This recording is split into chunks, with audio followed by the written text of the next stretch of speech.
খুবই গুরুত্বপূর্ণ একটি খবর দর্শক।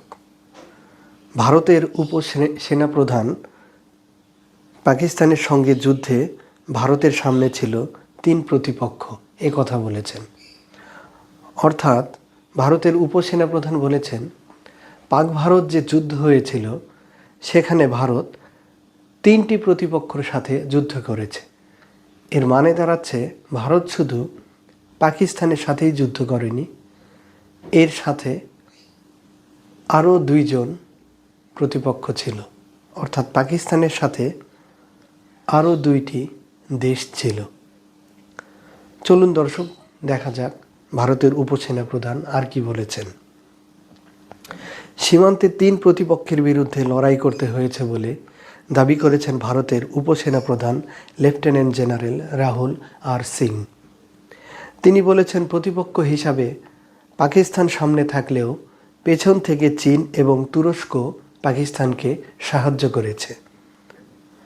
ভারতের deputy chief of army staff lieutenant general Rahul R Singh বলেছেন, চীন পাকিস্তানকে শুধুমাত্র সামরিক সরঞ্জামই দেয়নি, সেগুলোর কার্যকারিতা যাচাইয়ের ক্ষেত্র হিসেবে কাজ করেছে পাকিস্তান।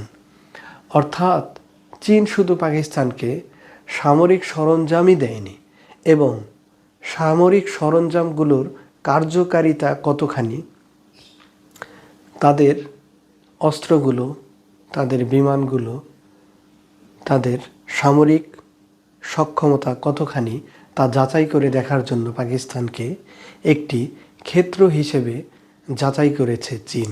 এটিই বলেছেন ভারতের উপসেনাপ্রধান। Lieutenant general Rahul R Singh বলেন, পাকিস্তানের 81% সামরিক সরঞ্জাম চীন থেকে আনা। চীন তাদের সামরিক প্রযুক্তি পরীক্ষার জন্য পাকিস্তানকে লাইভ ল্যাব হিসেবে ব্যবহার করছে বলে অভিযোগ করেন তিনি। 22 এপ্রিল জম্মু ও কাশ্মীরের পেহেলগামে সন্ত্রাসী হামলার পর ভারত ও পাকিস্তানের মধ্যে যুদ্ধ বাধে। পরে যুক্তরাষ্ট্রের মধ্যস্থতায় যুদ্ধবিরতিতে রাজি হয় ভারত ও পাকিস্তান। লেফটেন্যান্ট জেনারেল সিং বলেন, অপারেশন সিন্দুর থেকে কিছু শিক্ষা নেওয়ার আছে। এতে নেতৃত্বের কৌশলগত বার্তা স্পষ্ট ছিল। অর্থাৎ ভারতের অনেক কিছু শিক্ষা নেওয়ার আছে এই যুদ্ধ থেকে। মোট 21টি লক্ষ্যবস্তু চিহ্নিত করেছিল, যার মধ্যে 9টি লক্ষ্যবস্তুতে হামলা চালানোর সিদ্ধান্ত নেওয়া হয়। অর্থাৎ ভারত সিদ্ধান্ত নেয়, শেষ দিন বা শেষ মুহূর্তে সিদ্ধান্ত নেওয়া হয়েছিল যে এই 9টি লক্ষ্যবস্তুতে অভিযান চালানো হবে। অর্থাৎ ভারত অভিযান চালাবে।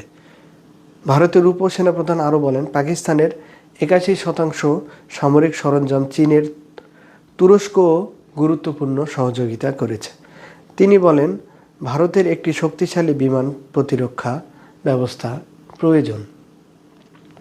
অর্থাৎ দর্শক, ভারতের উপসেনাপ্রধান যে কথাটি বলেছেন আর সিং, যে ভারতের একটি শক্তিশালী বিমান প্রতিরক্ষা ব্যবস্থা প্রয়োজন, এর মানে কি দাঁড়াচ্ছে?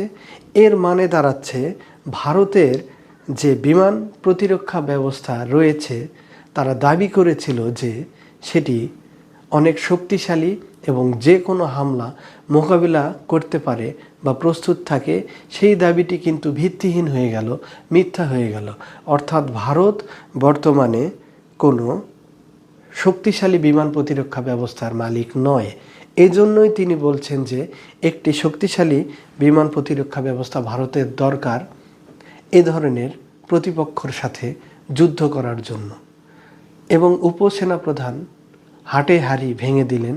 তিনি বলে দিলেন, পাকিস্তানের পাশে ছিল চীন এবং তুরস্ক এবং একসাথে 3টি প্রতিপক্ষের সাথে যুদ্ধ করার সক্ষমতা কখনোই ভারতের ছিল না এবং বর্তমানেও নেই এবং আগামীতে সেই সক্ষমতা অর্জন করার জন্য ভারতকে আরও অনেক কাজ করতে হবে।